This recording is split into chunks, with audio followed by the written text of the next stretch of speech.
What is up, y'all? Welcome to episode 15 of the Restored Geeks Podcast. My name is Tristan. I'm Chandler. Welcome to the Restored Geeks Podcast, where we do an analysis from a Christian perspective on differing stories within the media arts. And for this one, we're going to do kind of like both a review and an analysis on the new Kimetsu no Yaiba movie. Demon Slayer Infinity Castle movie that we watched last Sunday. So yeah, we're going to do a one on that, so stay tuned for that. But before we do, we go over the weekly geek news. But before we do that, so we'll start off with gaming, and before we do that, we'll talk about the games that we played this week. So what have you been playing, John, throughout this past week? What games you been playing? I asked you first. But I always go first. You go first. Fine, I'll go first. Hollow Knight. Yes, I've been playing some more Hollow Knight. Because I plan on getting to Silk Song on it, so yeah. Really enjoy Hollow Knight. Love it. Have you found another boss yet? No. I'm kind of going around just fighting enemies and RPGing, because I don't RPG when I play RPGs, and I like masochistically hate myself. RPGing in that game is basically the same as Metroid, where you're going around looking for upgrades. Oh, upgrades, yeah. Yep. Been playing Borderlands. I also just been playing Halo again. Just for fun. Which one? Right now I'm on CE. Oh, you're playing through the first game? Yeah. I play through all three. That one's great. Then I also have a new addiction. It's a game called Mega Bonk. The heck is that? That just came out. Is that a clicker game that you just bonk people with? No, it's a roguelike game that's been really high on Twitch. Let's see where it's at right this moment. Yep, see, it's at 76K still. Mega Bonk? What the heck is that? It's a roguelike game like... Binding of Isaac? No. Oh. Risk of Rain 2 and Vampire Survivors. I 100% recommend it. It is an addiction. Oh, nice. It is really good. So it's a clicker. It's made by one person. You bonk people? Mega Bonk? You bonk? Is that what it is? No. Oh, okay. Why is it called Mega Bonk then? Because the whole game is memes. Oh, nice. Awesome. Okay, listen. Here at Restored Geeks for Christian. Yes. So I'm not saying this because I do this crap, but there's a boss in it named Scorpion Ussy. Kind of like... there's another item you can get that says when you attack an enemy, clap their cheeks so hard you create a thunderbolt. Nice. And then there's a character in it called Mega Chad, and his thing is he flexes and he has an aura around him that does damage. Nice. To anything that gets near him while he's flexing. So stuff like what is Shrub word I'm not going to say on Not anything that bad. South Park Fractured Butthole? No, nothing's that bad. It's just... Jared? It's... Okay, I said memes, but what I meant to say is it's basically Brain Rot the game. Yeah. But it's actually a really good game underneath it. It's really fun. Could you imagine showing Fractured Butthole to a church? We'd be cast out. That's a game like it... Like, I appreciate South Park satire, but my God, that game is vulgar. Like, holy crap. That game makes you want to take a shower after playing it. Yeah, right now it's a little unbalanced, but I'm giving it a slide because it is one singular person who made this game. Yeah. Now, he's got a YouTube channel. He talks about it a lot on there, which was interesting. I really love seeing indie devs doing stuff like that, promoting their games on YouTube and talking about development and all that. So the thing is, he was originally going to release this on the same day Silk Song was coming out. And then he saw Silk Song was coming out. He's like, okay, I got to move this game. Yeah. Well, Silk Song dominated. But then everyone was like, buddy, your game is sandwiched between Borderlands 4 and Dying Light the Beast. Yeah. Anyway, well, I guess it's ride or die now. Yeah. We also forgot to mention that we have survived a rapture. Either that or we got left behind. I don't know which one, but I'm pretty sure it survived because I don't see any reports of missing people. Exactly. That dude who prophesied all that, repent, you are a false prophet. You're trying to go at it again by saying it's October 6th. On October 7th, you will be seen as a mega false prophet, and you really need to repent. And people should stay away. Because, as Christ says, not even he knows the hour. Don't you know that you're not going to be raptured if you don't believe in the the date he put forth. That's because God said, "Thou shalt be raptured only if you believe in random prophet that says date." I'll take bad theology for 500, please. Exactly. So. In reality, if there is a rapture, which here at Restored Geeks, I don't think we actually... We don't believe in the rapture theology. It's not in church history. Exactly. It didn't exist till like 100 years ago. But if there is one and we're wrong, if there's a chance that we're wrong on that, yeah, no one's going to be able to predict it. And God is not going to leave you here because you didn't believe in the prediction. Exactly, yes. The big thing is that you believe in him and follow him and what he objectively says in his word. Exactly. Not some dumb speculation that... There's a guy on YouTube I follow called Chris Roseborough. He has a YouTube channel called Fighting for the Faith. Mm-hmm. He calls it subjective theologizing, when somebody goes beyond what the scripture says and just starts spouting off a bunch of subjective, like, speculation crap, which I believe the rapture is just a whole bunch of, like, speculation. It's a theology based off of speculation, like a theological headcanoning is what I would call it. It is. It's also mostly came from people wanting to escape judgment. But anyway, yeah. Let's not get into that. Anyway, we're not entirely a theology channel. We're a Christian geek channel. So, yeah. Yeah, so we'll get into gaming news now, which, I got none of it. You do. You got all of it. All right. Xbox is raising prices again. Of course they are. Why? Instead of just leaving their consoles where they are, where people can afford them, Xbox is now raising them. The digital version is now $550. Yeah. Yep. That's and the disc tray is now $600. Yep. And how much is the disc? How much is the PS5? You're making... It's bad when you're making the Switch 2 a good deal. Exactly. Yeah. Why would I get an Xbox when I got a PC that I can play all the Xbox games on? Like, what is the value of straight up having the Xbox? Other than it may be more optimized to play games on, because, PC, the games have not really been all that optimized on PC as of late.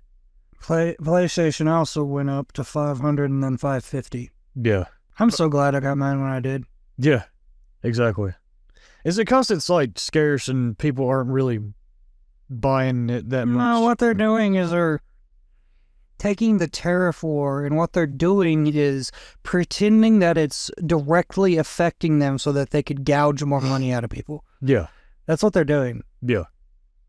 There's no reason these prices should be increasing. Next up, okay, this one. Steam had a interesting week. Mm-hmm. Not in a good way. Yeah. Yep. So there was a streamer on Pump.fun, which I didn't even know was a streaming service. What is that? It's a crypto streaming service. Of course it is. But they're a cancer patient. They have all the proof of it, every bit of it. They proved it. Not like Boogie. Pope.forward.com. Now, come on. You got to let that one sit. Wait, hold up. What'd you say? Unlike Boogie. You're stupid. Anyway, now that I have had my daily jab at Boogie, so he was told in chat by some anonymous person that he should download a game. I think it was called Block Blasters. He downloaded the game. People had raised $32K for his cancer treatment. And by the way, Pump.fun is where Boogie promoted Fatty Token as well. So, could you imagine sending all this to a medieval peasant? Pump.fun, Fatty Token. I'm gonna walk up to a medieval Catholic peasant and be like, "Hey, would you like to donate on Pump.fun to Fatty Token?" I'd feel like they'd fall into despair and commit Canadian healthcare. There's no hope for us. We all devolve instead of evolve. Yeah. Jokes aside, this is about to turn for the worse. Yeah. The cancer patient downloaded the game, and as soon as he downloaded the game, he noticed that the game had hacked his crypto wallet and stole all $32,000 he had raised for his cancer treatment. That's terrible. I've seen the video. His screams and cries are absolutely heartbreaking. Yeah. It's insanely sad. but we do get a happier ending. So in that same stream, a couple of people watched it go down. They banded together and reimbursed him. They gave him the $32,000 back. He also raised, I think, like $60,000 more, if I'm not mistaken, after this whole thing. Yeah. But and what he did was he took what he needed and apparently is giving the rest to other cancer patients. Good. Yeah, that's great. But at the same time, Steam took notice and took the game down.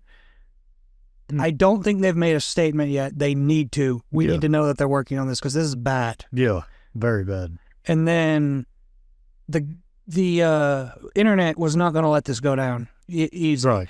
They banded together and they found the dude, one of the devs, who was flaunting money on Twitter by buying a brand new sports car and all of that. As soon as they found him, he went ghost mode, but he was doxxed already.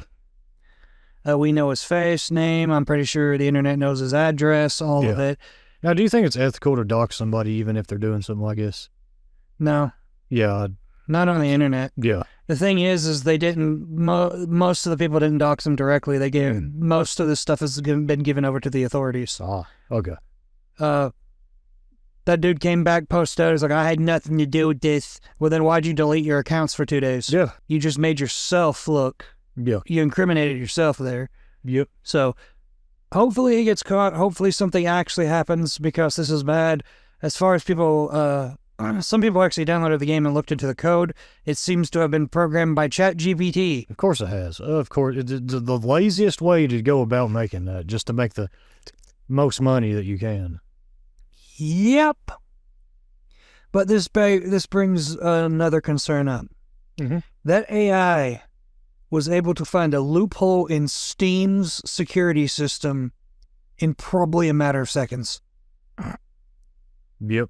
We need regulations on AI. Yeah, we do. Yes, because AI is getting it's rapidly advancing, and like AI is it's been concerning since the pandemic. But yeah, we definitely need regulations. But that ends the story there. I hope that I'm so glad that he got his money back and some. Yes, and I really do hope that he beats this cancer. Mm-hmm.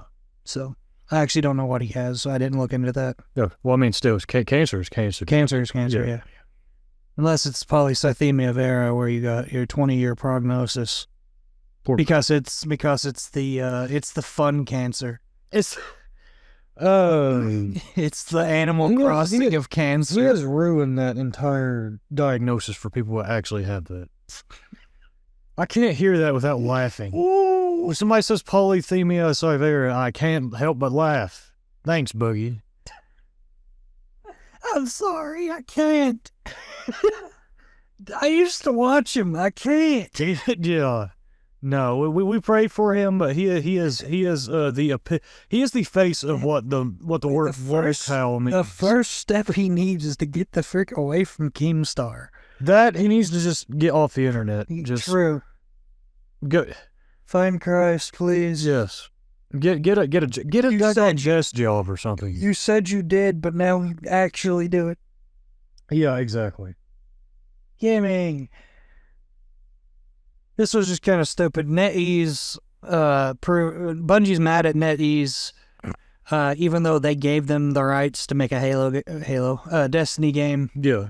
Bungie gave NetEase the rights to make Destiny Rising, and they have been showing up Bungie in every turn with better raid races, better content, and all that. By the way, just my thoughts on Destiny Rising, I'm not going to play it. I hate gacha games with a burning, fiery passion. Yeah. Hate them. Yeah. So I'm not going to be playing it. But it is kind of funny watching Bungie squirm after they gave the rights to somebody else, and then they're showing them up, and Bungie's like, hey, you can't be doing that. You can't be doing better than me. Exactly. Yep. Well, maybe you should use that as motivation to do better, Bungie. Your game is one of the biggest what could have beens ever in gaming history. Well, no. Silent Hills is that. No, Silent Hills PT is definitely the biggest what could have been. Yeah. And I would never forgive Konami. Yes. But yeah. But there's lore potential, like a massive, awesome Star Wars Halo-esque war, epic lore. Well, you're in luck. Because we're getting actual Star Wars in Halo or in Destiny. Yes, the next update is a Star Wars bot. So it's going to become Fortnite. Yes. Can we leave Fortnite as Fortnite and not trying to simulate everything to Fortnite? Let me see if I can find a picture of it. Fortnite works because it's a game that doesn't have a story, and it's the first one that started the whole let's have a whole bunch of characters, goofy look like characters in a goofy manner. But COD and Destiny trying to go down that same route is just pathetic. I can't find it, but the Renegades reveal the Cabal are dressed as like stormtroopers and stuff, have the walker and all that. It's literally just an insert from Star Wars or a paid promotion thing. Yeah. So, yeah. No, like you said, it is a very big what it could have been. Yeah. A lot of people like to say the game's not bad, the company's bad. No, they're both bad. Get over yourself. Both of them are bad. The story is awful. It's a bunch of It's like reading an epic novel with chapters ripped out of it. It's very unsatisfying. I 100% at this point think there's no saving Destiny 2. If they're going to save Destiny as a franchise, they need to make a new one. Yeah. They need to just drop Destiny 2. Because I'm sick of these streamers being like, the game is fine, it's just the company is not a good company. Fine, and I'm like, no, the game is bad because the company doesn't want to make it good. Yeah, the gameplay's fine, the story is awful. And the reason the company doesn't want to make it good is because people like you are buying this slop for less work. Exactly. Exactly. And I can't stand it because I'm not going to call him out, but there's a friggin' Destiny YouTuber I was watching, and he's like, he basically made crap up. He was like, well, Bungie told this person just to make a new account, but I'm not going to give you their names or anything. It's because you made it up. Yeah, exactly. And then he said something else. He was like, I'm not going to elaborate anymore on that. Because you made it up! You're lying! I don't have time to explain why I don't have time to explain. Exactly. It's the Bungie brain rot. Yes. But no, I have been done with Destiny for like a month now. Have not touched it. I've been done since 2017. You got back on it. Periodically, yes. Yep. Yes. So I'm probably not even going to touch Renegades. I'm tired. I'm done. Yeah. I've been having greener pastures with better games. Yes. Yeah. And original Halo trilogy. Yeah. That's when Bungie was good. This next one is from Joseph, even though I'm pretty sure we've talked about this before. There's a Wolverine game. Yes, we have. Yeah. There's a Wolverine game. It was actually announced last year during their thing. So we did talk about this before. It looks like they're trying to go down the Naughty Dog, make it grounded, realistic, like dark, gritty Wolverine, which we already got a movie like that. Remember the movie Logan? Yeah. I thought that was pretty good. We'll see how it goes. It could be great, or it could be a subversive piece of garbage, because I'm so sick and tired of that. Yeah. Our last gaming news. Okay, I must say this is not really news, because this could be true, this could not be true, because it comes from insiders, so I have no idea if this is true or not.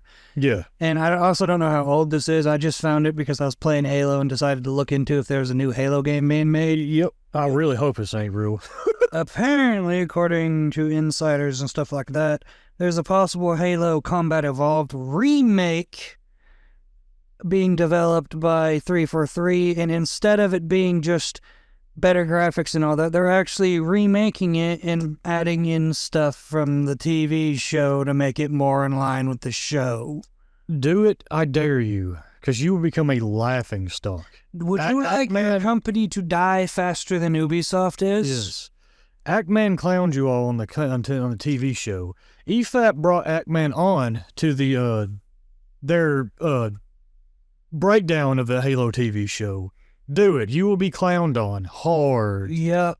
We already have an Halo CE remake. They came out with it in like 2011, I think is when they came out. Yeah, the anniversary. Well, the insiders are saying that they're making it because of the 25th anniversary coming up. Who cares about the Leave it alone.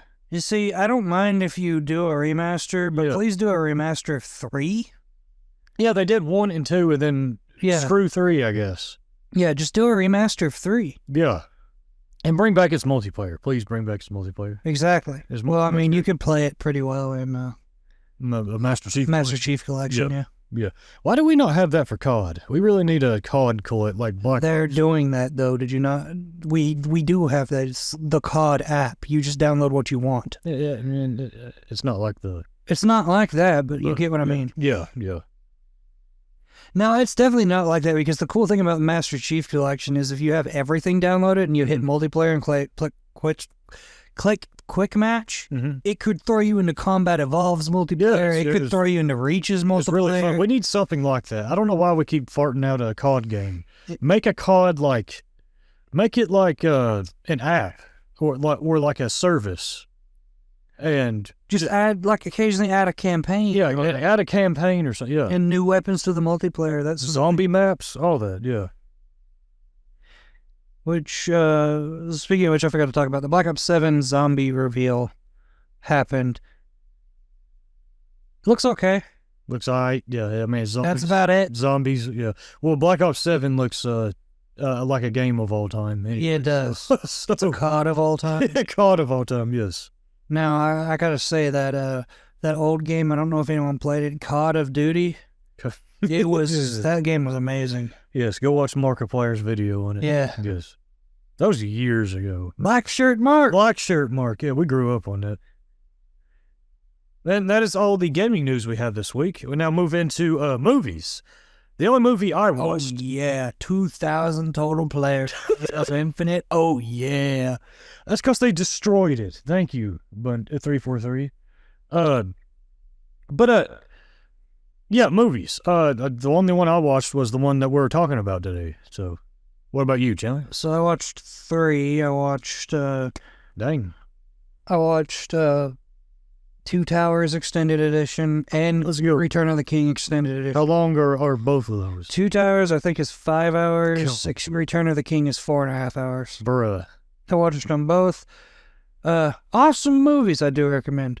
The one I do not recommend is I actually came upstairs and watched the last half of a movie with Mom called There's Something Wrong with the Children. Oh, there was definitely something wrong with the children. I don't know what the heck was going on. Yeah. This movie was dookie water. Okay. Was it as bad as The Card Reader or... No. Or War of the Worlds with Ice Cube? Dude, nothing will ever come close to being as bad as War of the Worlds with Ice Cube. I'm going to use that as... I'll watch Rings of Power over War of the Worlds. Yes. I can at least laugh at Galadriel taking a volcano to the face.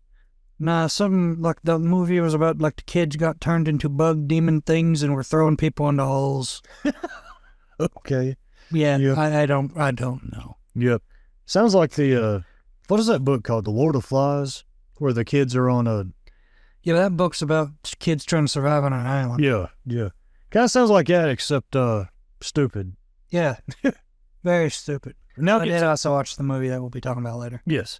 We'll now get to movie news, which the only movie news I have is that Demon Slayer Infinity Castle, well, the news started off as it's the highest grossing anime movie to release in America, but it has since really grown.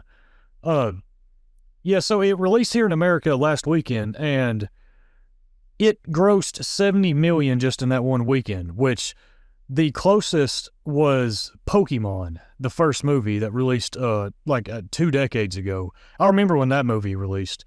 It made, I think, like $40 million. So this one made $30 million more. Because, Demon Slayer has become really popular. This is leading up to its big battle with Muzan. So a lot of the fans are really wanting to watch it and see it. And he did Jack Diddley in the movie, but... Yeah. What movie... I saw a meme of a guy like in his like gamer chair wrapped up in a blanket. It said Muzan the entire movie, and he's going around being like, bet y'all won't catch me, huh? Yeah. That's basically what he's doing in the movie. Is exactly what he's doing. Yeah.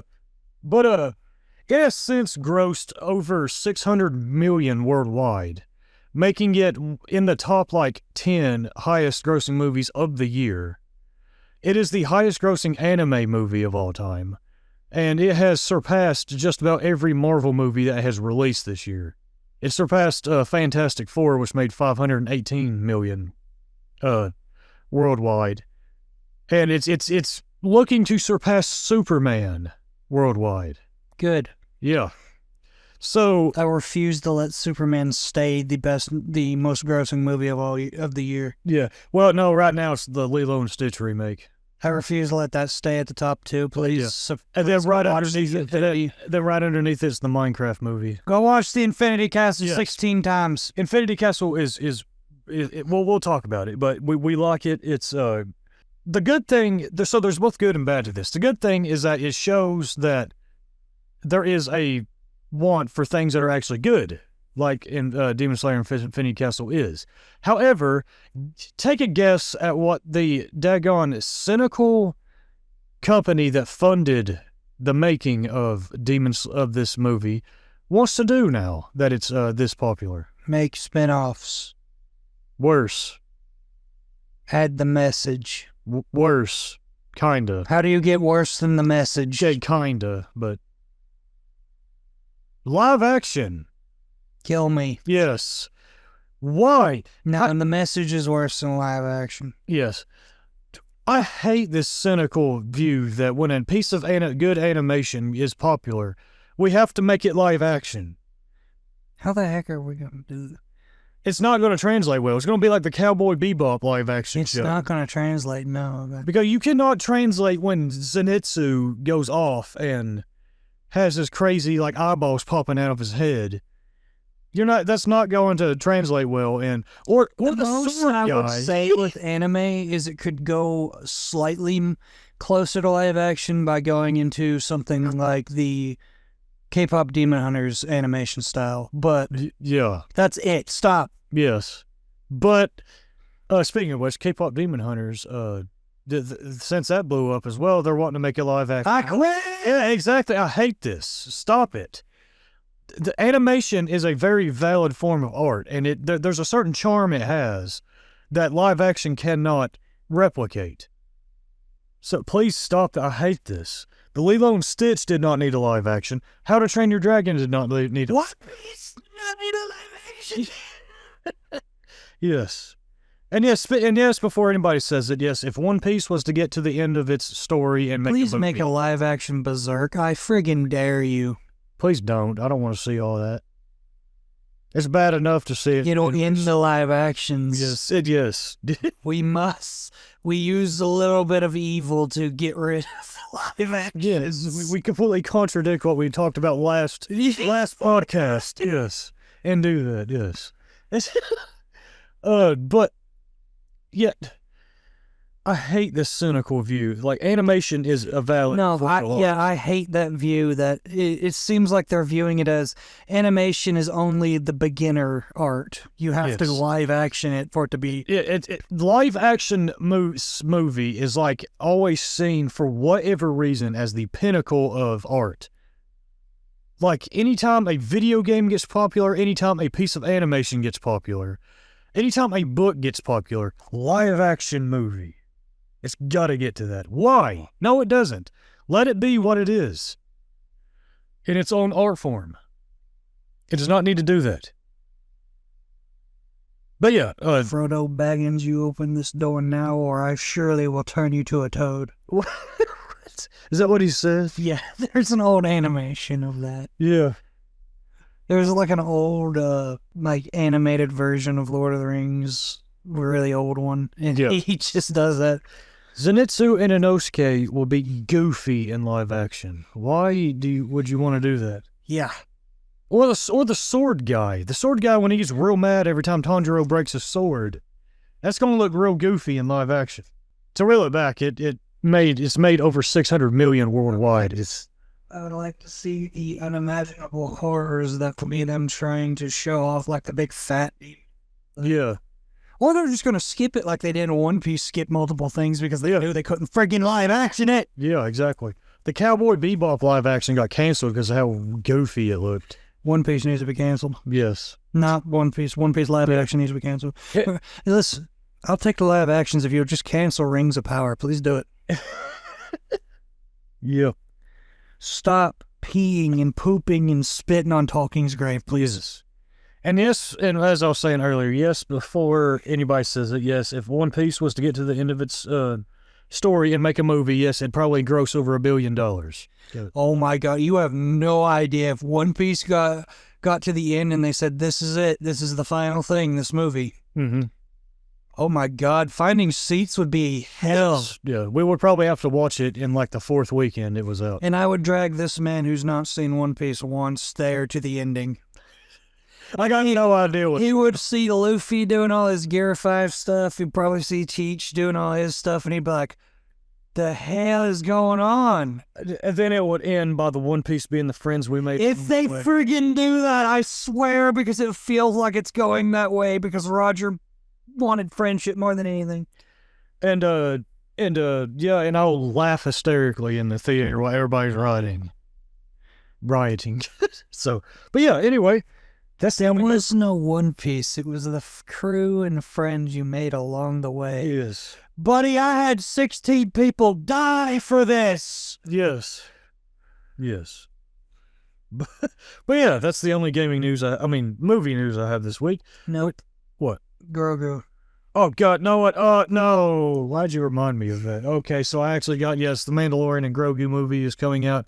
Next year, the trailer's out. It looks like slop garbage. How is that a movie? Or are they just making the first season into a movie? No, it's... Or is it supposed to be the end? Yeah, I don't... Or is it give me your money because Grogu cute? That's exactly what it is. Most of the trailer is Grogu doing, like, for the 15th time, trying to, like, sitting at a table and trying his best to, like, force a food to him. Me and Mom were sitting on the couch, the other day talking about why freaking Pedro Pascal being in everything, and Dad just goes, who's Pedro Pascal? I said, oh, buddy. You sweet summer child, you. Yeah. Yes. I said, just scroll through the movies. You'll see him probably 16 times. Yes. Well, he watched Gladiator, too. He was in... As soon as he opened it up, I don't even know what movie it was. It just had Pedro Pascal on the side. I said, that's him. Yeah. But season 1 and 2 of Mando were fine. I thought they were fine. Season 3 was a endurance test. I'll be honest, Gus carried. Gus carried season 1 hard, yes. But, yeah, season 3 was a boredom endurance test. It had nothing, went nowhere. It had Lizzo in it. That's all I'm going to say. So, yeah. Anyway, yeah, so that's all the movie news we have this week. We're now getting to TV shows, which I guess I'll start off with mine. I decided to, like, watch Demon Slayer, because I started on season 1 trying to binge watch through it, and, but then realized I wasn't able to binge the whole series before the movie came out, so I went and watched, what's it called, the Harsha Training Arc, season, so I watched through that, but I'm now going back and watching through it, because I really like it. I'm on the entertainment district arc, which I think is the best arc. The build up to Gyatoro was really good. And you are not going to convince me that Gyatoro lost to Pop Man. Yeah, you stole my words. Yes. Yeah. You will never convince me that Gyatoro could not beat Pot Man or Sag Man. Yes. In season 3. But now I can see him losing to Akaza. He would lose to Akaza, yes. And Doma. He would definitely lose to Doma, and then we've not even seen number 1 yet. Yeah. But if Doma lost to him, yeah. I also know that he's the creator of moon breathing. Yeah. So he's probably incredibly powerful. Yeah. But yeah, Pot Man and Emotions Man being above him? No. I don't even see Pot Man being in the 12 keys. No, I don't know how. Maybe the other one because of his electric attacks. Yeah. But Pot Man would have lost to Spider Dude in the beginning. Yes. Or the Mugen Train demon. Like, I don't see how they lost. Yeah, but yeah, the Swordsmith Village arc, it's kind of just meh all the way up until the end. Yeah, the only purpose that serves is Tanjiro getting the original sword held by the original creator of the breathing techniques. Yeah, and which I'm not going to get into how stupid the breathing techniques are, but... Yeah, well, we'll talk a little bit about it. Like, here's the thing. We love the show. Yes, I adore it. Even when I say stupid breathing techniques, I still think the show's good. Yeah. It's the same thing as very stupid powers in One Piece. Yes. Yeah. But I still enjoy the show. Yeah, that's what I've been watching this week. What about you, Chandler? None. Nothing? No TV show? No. I watched 2 5-hour-plus movies. Oh, yeah, true. Oh, wait, well, I need to finish Neon Genesis because apparently No, we haven't seen Stranger Things since we talked about it last time. No, because we watched it early last time. Yeah, we watched it Saturday last time. I do need to finish Neon Genesis because I may be doing a writing assignment on it. Yeah. I may not because I may fail the class if I do, so we'll see. But I don't know. I'm kind of at the point where I'm about to tell my teacher to go punch sand because everything I do is wrong, apparently. Yeah. Nothing is technical enough. Bruh, what you have to ask? It seems more like she's deathly afraid to have the conversation of AI. Can an AI be sentient? Yeah, yeah. I don't think it can. No, yeah. I don't think it can either. No. Yeah. Well, I think it could. I think it can become very, very smart, but it'll never have the aspect of the soul that allows it to look at itself. Yes. Yeah. Exactly. And, without it just looking at itself in the terms of what other people see it as. I don't even think it does that in Neon Genesis, does it? No, that's a literal AI. That is the way way he programmed it. Is it's 3 different emotions of his, and they have to come to a consensus to make anything. Yeah. The problem is he's a deluded psychopath. Yeah. So they all 3 come to the consensus that to protect humanity. Just assimilate humanity and they can never be harmed again. Yeah. Yeah. Yeah, so it basically falls into the paperclip theory, you think? Yep. The paperclip maximizer theory is what's called. Somebody needs to make a sci-fi horror movie on that, where it just ends showing mountains of paperclips and all humanity is extinct. You could make a little short thing on that. It would actually be pretty good. Yeah, yeah. The Great Paperclip War. Yep. The Covenant show up and they're just like, what happened here? Why are there mountains of paperclips? Then lightsaber wolves show up. Yeah, the lightsaber wolves show up. They go to war with the Covenant. Then out of nowhere, the necromorphs show up for some reason. And then there's a mummy. And then there's a mummy and it does the thing with the elbows. This story sucks. Shout out to Internet Historian. But for now getting to TV show news, I have one, and that is that One Punch Man, after years after season 2 released, we are finally getting season 3, October 12th. One Punch Man season 1 is one of my favorite satire comedy seasons of television. It is very, very good. I highly recommend it. One Punch Man was made to make fun of shonen anime, and the main character Saitama, he's like so powerful he can literally beat everything in one punch. Season 2 is good. It's not as good as season 1, but it's still really good. But season 2 released like in 2017, so it's been since 2017 that we've gotten a new season of it. So we're finally getting season 3, and I'm definitely going to try and tune into it. So, yeah. Also, Smiling Friends season 3. Yeah.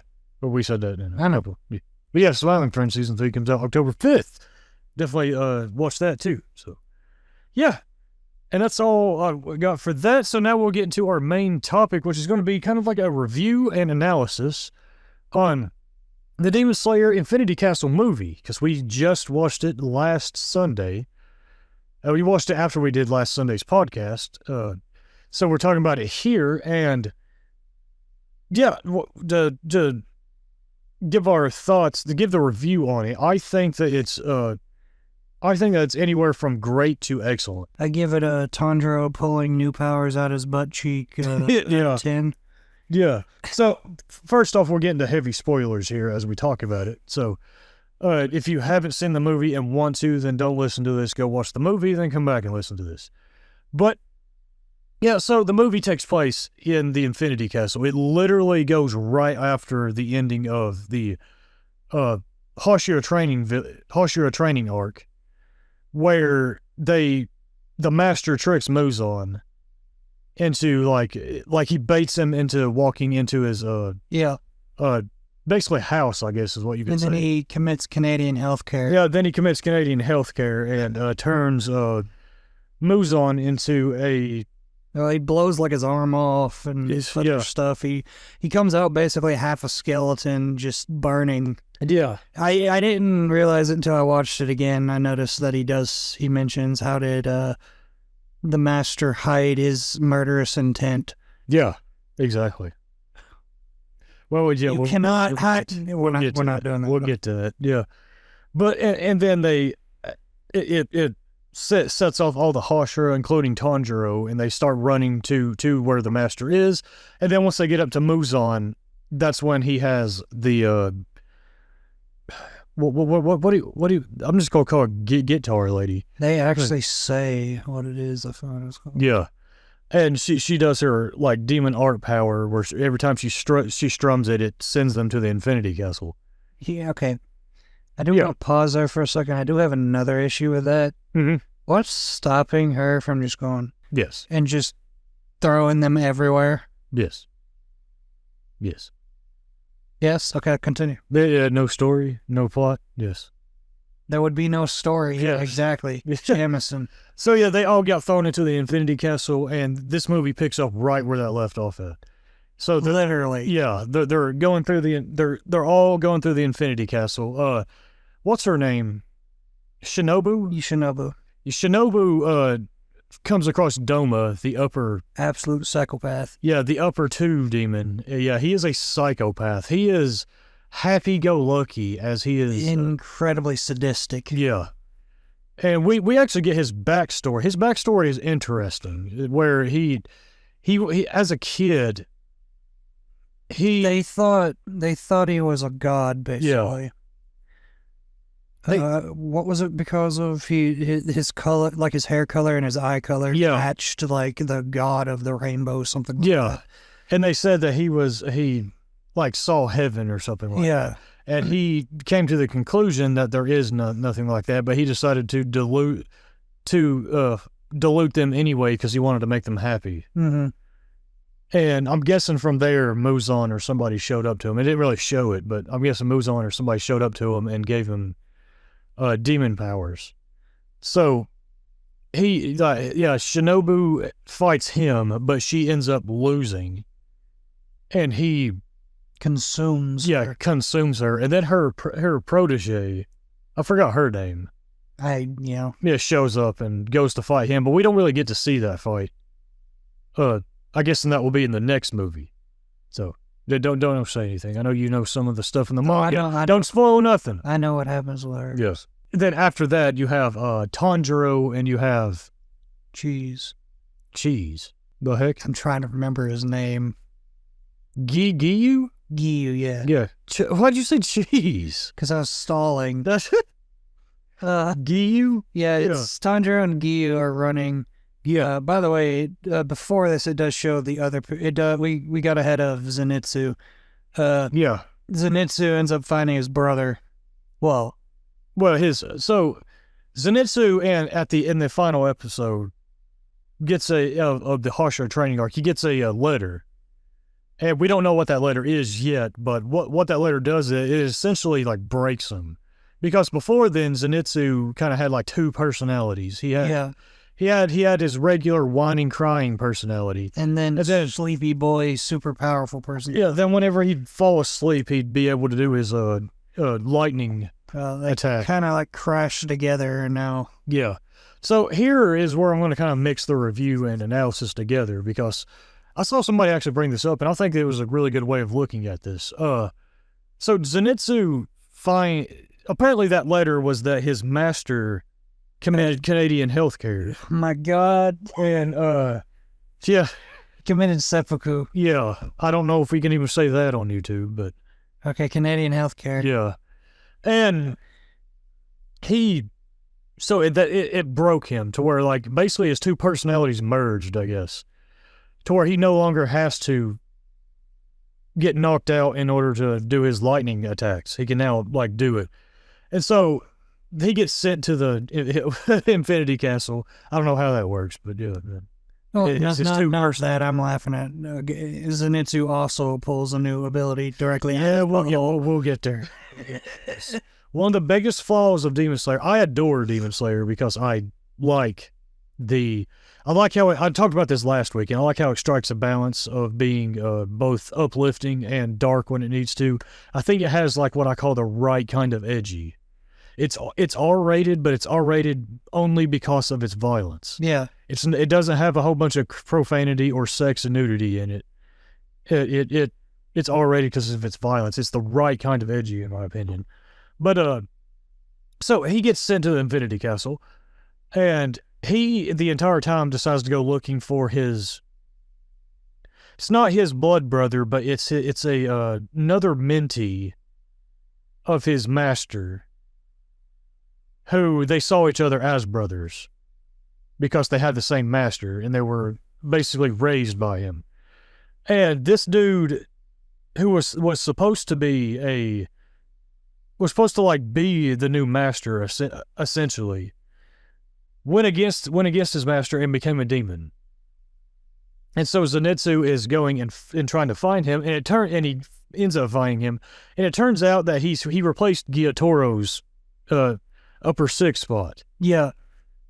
And mostly because I'm guessing just because Muzan was desperate. Yeah, because Guitar Lady is now number 4, which I think was Pot Guy or Emotion. It was Emotion Man. Yeah.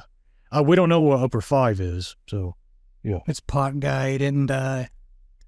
He's in one of the pots. Pot Guy was such a boring freaking arc. Anyway, yeah. I mean, you had Gyatoro. It was hard to beat. Only Akaza and Doma, and then we're going to beat out Gyatoro. But, yeah, so he finds him. And I also want to bring up, and yes, I'm going to do this because I'm going to curse this on my deathbed. Demon Slayer has a much more mature understanding of the idea of what could have been than Arcane Season 2 does. Zenitsu straight up has a line where he tells I forgot the guy's name, his brother, that we were supposed to be, the master's proteges, but we've went our separate paths, and there's no going back, and he has to kill him. That is a mature understanding of that. That fight should have been between Jinx and Vi. Yes, I will curse that season on my deathbed. Anyway, but yeah, he finds him and he goes to fight him, and what's wrong with my pants? I hate you so much. I hate it. I hate it. Kill me. Anyway,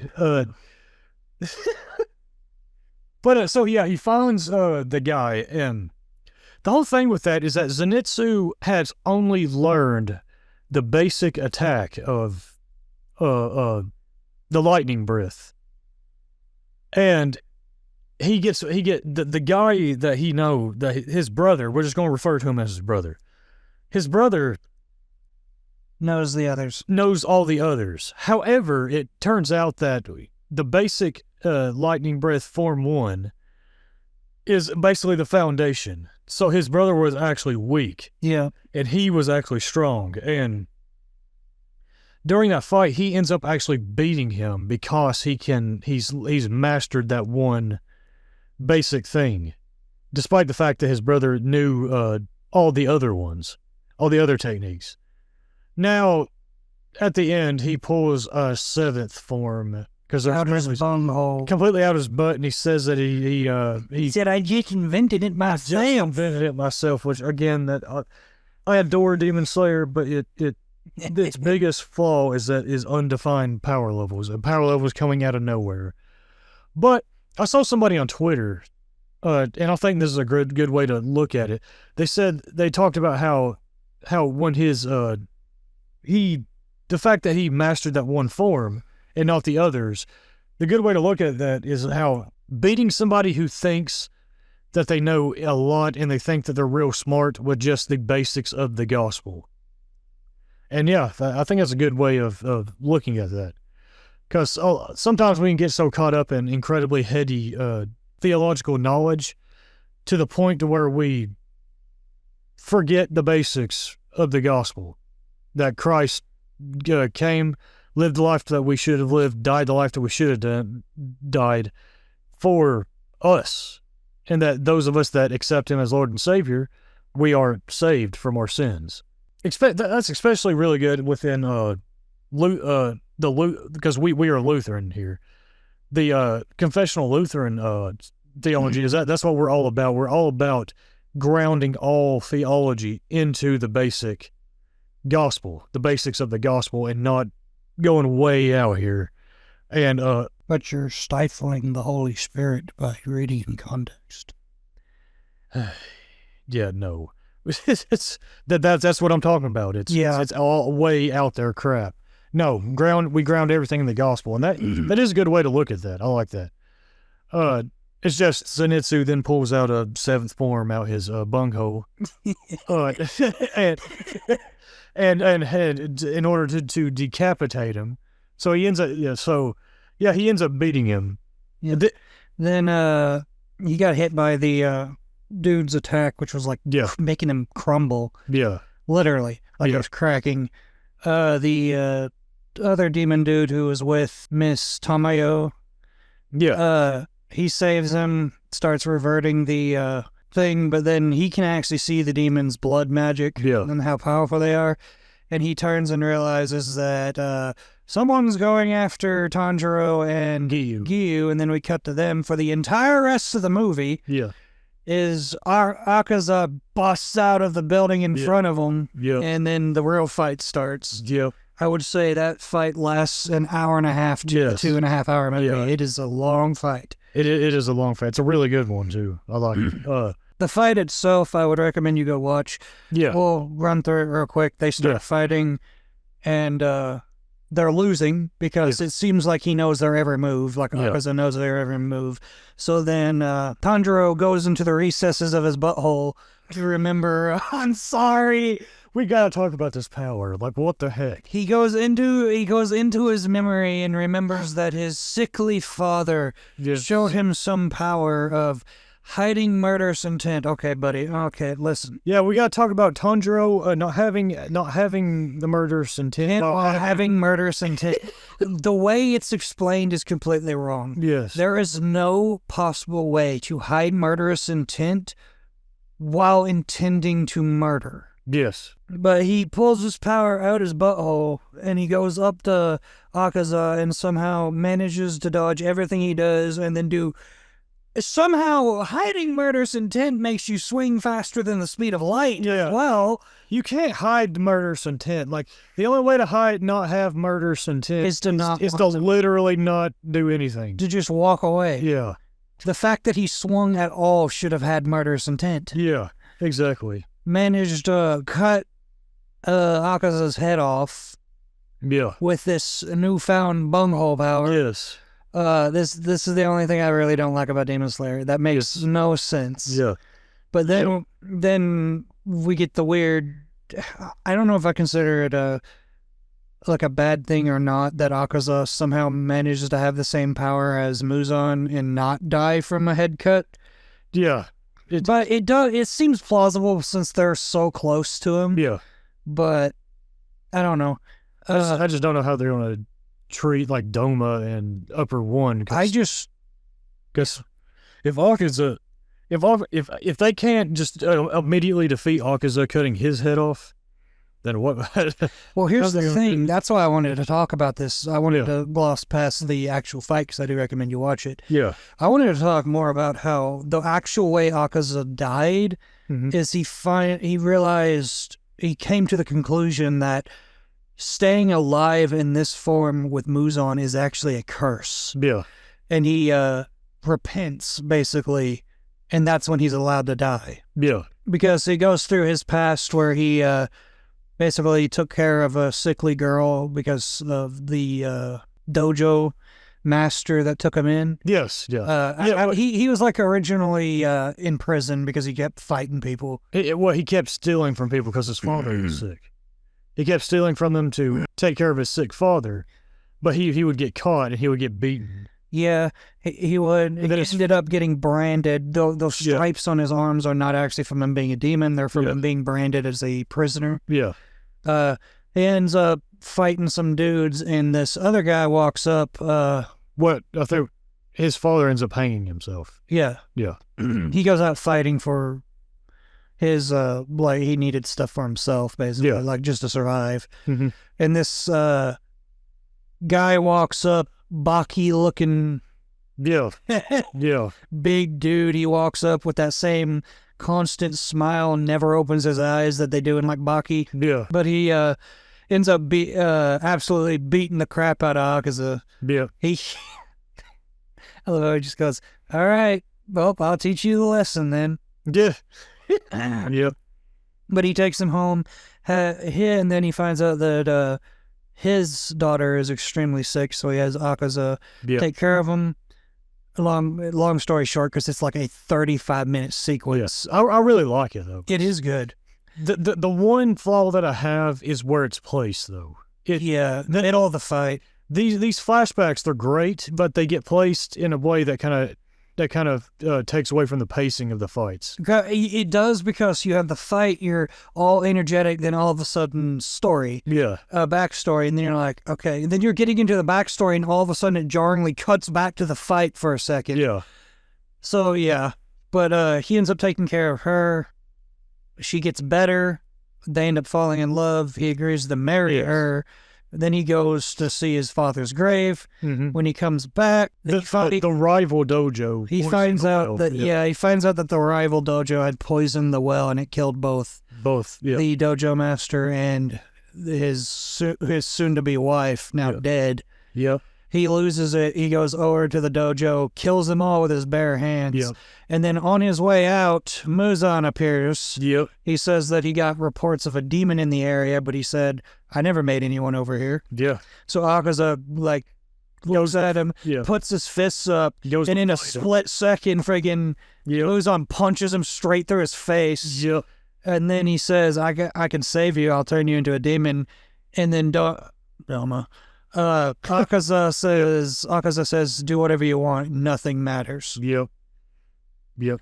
Well, that's when it suddenly jarringly cuts back to the fight. Yep. Where he starts to go, nothing matters. He's just going to regenerate and fight. He starts to regenerate his head. Yep. And then he starts talking about how he hates Tanjiro for bringing up his past. Yep. But then he hears the voice of the girl. Yeah. Telling him to stop. Yep. He starts to go nuts, and then there's a very, very good sequence of basically him battling his demons, literally. Yep. You have Muzan arguing with him on this side, saying he's a worthless. Yep. And then you have her and the family on this side telling him to stop. Yep. They end up fighting. He ends up basically telling Muzan to go punch sand. Yep. And he runs to his family and basically repents. Yeah. Not fully. Well, we forgot to bring up, too, that he eventually gets to the point where he goes to do his, ultimate attack. Yeah. And Tanjiro thinks he's going to do it on Giyu. And so Tanjiro goes and grabs Giyu because it's the same attack he did on Rengoku. Oh, yeah. Well, this is right after he decides that he's going with them. Yeah. He looks at Tanjiro and just smiles. Tanjiro gets confused. He then proceeds to do his ultimate attack on himself. Yeah. And he says, before he goes to do it, he says, I'm going to kill the person I hate the most. Yep. And it turns out it was himself. But as he was, regenerating, he started to regenerate, and he started yelling at Muzan, I don't want to regenerate. Yeah. And then he eventually basically runs to his family in memory, basically. Yeah. And then that's basically that's the reason I keep bringing that to repentance is that seems to be what he's doing. Yeah. Is slowly repenting. And then at that point, Muzan's cells just let him die. Yeah. Yeah. Exactly. He starts to, only then does he start to actually disintegrate like the other demons. And I think from a Christian analysis, a good way to see that is that anybody can be saved. Yeah. No matter how, far down the sin rabbit hole, I guess is what you could call it. they've went down. Like they can, there's always going to be, as long as they're still breathing, there's always going to be a way that like they can be saved. Yeah. And that's what I get out of that, because his backstory is tragic, where he tried to help his sick father, but then his sick father hung himself because he thought he raised Akuza terribly, because Akuza kept getting caught and beaten for stealing. And Akuza even said, there's even a point where Akuza in that flashback is like, you did nothing wrong, father. You didn't have to do that. Where he's like reminiscing on that. Mm-hmm. And then he goes to that, he gets taken in by that dojo guy who teaches him to use this, that, they don't use weapons, they use their fists. He takes care of the daughter and ends up falling in love with her. And then she gets taken away from him. And so at that point, he's at his lowest, where he's like, nothing matters. He's basically nihilistic. Yeah. Nothing matters. And that's when Muzan, that's when the devil comes to him. Yep. And tempts him and sends him on the demon path, basically. And then as he's fighting as he's fighting Tanjiro, it seems like Tanjiro, and how he doesn't give up and keeps fighting and keeps trying to help people. It's what softened him. Mm-hmm. It's what caused him to like have that fight in his head, where he eventually repented and he no longer regenerated and went out. Yeah, it's really good. I really like that. I really like how Demon Slayer, the thing about like a lot of Eastern media like that, especially nowadays, even though there's huge Buddhist influence to it that we as Christians, we don't agree with, we don't condone, they have a much better understanding of good versus evil and right and wrong in their media, because Demon Slayer is surprisingly mature in how it handles, like, Tanjiro has empathy for the demons, but he still casts judgment on them. He still, like, understands that they need to die. He cuts their heads off and all that. He doesn't look at them with empathy and then decide that what they've done is valid because somebody was mean to them one time, as a lot of media here tries to do with a lot of a lot of sympathetic villains and all that. But and also really like how there's this huge understanding of people do not go through life to just simply satisfy themselves. They go through life to serve each other. There is a lot, even going back and watching through the Demon Slayer series, even though there is kind of like an underlying, like, follow your heart kind of thing, which I we as Christians don't get behind, because the Bible says our hearts are wicked and evil. We have to follow what God says, not what our heart says. However, there is a thing that there's like an underlying understanding that humans are here to serve each other, not to serve themselves. When Tanjiro goes to talk to Rengoku's brother, like younger brother, after Rengoku dies, after the Mugen Train arc, his brother straight up tells him, he's like, I'm not good at fighting with swords. I got to find another way to be useful. Not, I got to find what I want to do. I got to find a way to be useful. That's a really good, like, mindset. He's not trying to, like, just selfishly do things for him, satisfy him. He's instead, he understands that he needs to be useful and serve other people, and he's going to and finding satisfaction in that. And that is what the Bible calls us as Christians to do. To not just go what we want to do just for ourselves. We find satisfaction in serving other people and serving each other and being useful. And you see that with Akuza in this movie. Akuza just has an understanding that when he's taking care of the sick girl, his dojo's daughter, he straight up gets mad at her for constantly apologizing. Yeah, he's like, he said, you have nothing to apologize for. Yeah. Why do you keep apologizing? Yeah, it's a really good mindset to propagate, because I hate this ever-growing hyper-individualistic mindset that we have here in modern Western society. And it permeates a lot of our media, where a lot of the underlying messages here is, do what you want, screw everybody else, let the cards fall as they may, whatever, even if it destroys everybody. I hate that. No, here in Western media, it's all choose your truth, choose your path. Yeah, exactly. Whereas it's one of the reasons why ever since the pandemic, I've gotten more into like anime and all that, because the kind of like communal serve each other attitude is huge in all of that. Even though there's a lot of like Buddhist stuff, it's not entirely Christian. It's still a community-driven attitude, which is far better than this isolated, everybody on their own island kind of attitude that we have here in modern West, in the modern West. We didn't used to have that, but we do in the modern West now. So anyway, thank you for coming to my TED Talk. I kind of... But then the movie basically ends with monologue from Michael Jackson telling us that... Michael Jackson. Well, Michael Jackson is sitting all the way at the bottom of the castle. Yeah. Like, y'all can't catch me. Yeah, you'll never find me. That's basically how it ends. Yeah. The Master's remaining kids are trying to map out the place, but it ends with what's her name doing her blood demon art, and it moving the castle. Yeah, Tara demon. Yeah. Yeah, it's. I think the movie's excellent. The only flaws I have with it is, again, the undefined power levels, and then some of the placements of the flashbacks. Yeah. Kind of mess with the pacing of the fights. The flashbacks are great. They just mess with the pacing of the fights. But yeah, I think it's great. I'm glad that it's one of the highest grossing movies of the year. I just hope it does.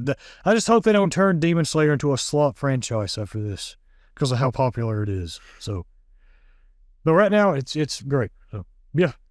Anyway, that is our review and analysis of the Demon Slayer Infinity Castle movie from a Christian perspective. What do y'all think? Let us all know your own thoughts in the comments down below. If y'all like the video, make sure to hit that like button. If you really like what we do, then hit that subscribe button. It'll really help us out greatly. Thank y'all for listening or watching. We love y'all. God bless y'all, and we'll see you all next time. Peace.